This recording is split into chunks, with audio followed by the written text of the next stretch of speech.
Hi, my name is Melissa Lamb, and I hope to teach in a second grade classroom someday. So an example of a project-based learning unit I think I might want to do in my class someday would be revolving around community helpers. So one that I researched is actually based off of a Time for Kids series written by Jessica Kahn. And the book it's inspired by is called Hand to Heart, Improving Communities. Things that my potential second graders might do, or will be required to do, is to research community helpers. I'm thinking firefighters, police officers, mail carriers, and what they do for the communities every day. Then the students would brainstorm ideas and ways to give thanks, show support, show, any sort of encouragement even towards those community helpers. This project-based learning unit is engaging for students because it's actually designed to last weeks, if not months, depending on their age. Again, I'm referring to second grade, so I would think maybe a month, but I'm not a teacher yet, so I'm not really fully sure on how that timeline is supposed to go.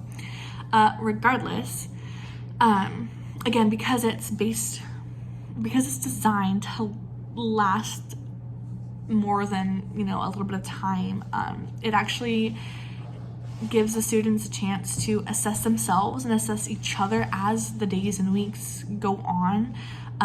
It's a lot of research and it's a lot of thinking and trying to problem solve, and the more time that's going past while they're taking in that information, the more it's building in their head and the more cognition they're learning.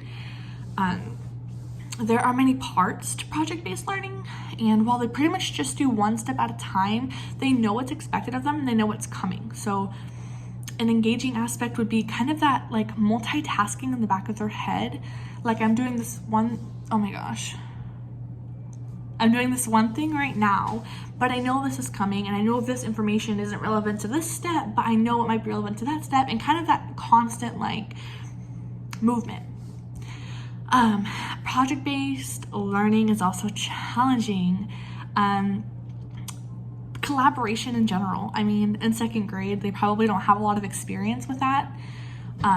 So learning how to collaborate with a group that's been assigned to you and come to an agreement. So challenges could be one student feeling really strong that they need to do this one thing and the other feeling like they should do this one thing, and kind of having that conflict, which is good. It's going to teach them how to problem solve, how to compromise, how to, step back for the sake of the group. I mean, all these different aspects.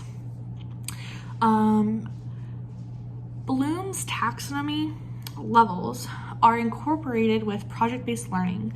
So the first level is knowledge. The students are retaining the information about whatever community helper, or even community helpers in general. The next level is application, and this is where they will take the knowledge that they have about their helper and apply it toward their project. Analysis is where students will take what they've learned as a group and kind of break it down into their own individual tidbits of information that they understand, that they can talk about, that they, got down. The next step is analysis. Oh, I'm sorry, I just said that. The next step is synthesis, and this is where the group as a whole will take those tidbits of information and bring them together to present a completed project. In doing this, each student kind of has their own input and they all understand because they're all meshing their thoughts together. The final step is evaluation, and that kind of means coming to a conclusion. So in this example, it would mean finishing up their poster board or going over their presenter's notes, just the final touches, going over the information, making sure everything is up to date and everything's correct. And finally, students will learn more than just about community helpers while doing project-based learning, or whatever unit that whatever grade level decided to do. There's more than that. The students will have learned how to collaborate and work as an assigned group without picking their friends. I mean, again, that challenge of conflict of I want this, the group wants, and maybe pro cons list, maybe drawing names out of a hat. I mean, they've got to come to a conclusion somehow. The students will also have the knowledge of how to connect real-life situations and scenarios and information and apply it into their class. I mean, I feel like students kind of don't really realize that what they're learning about is happening present day.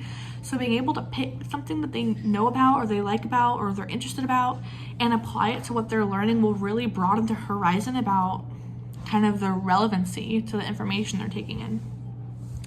And finally, the students will have learned how to properly research and how to apply that research to their project, which is going to be an important lesson for them to carry on throughout their whole career. And that is my video on project-based learning. Thank you.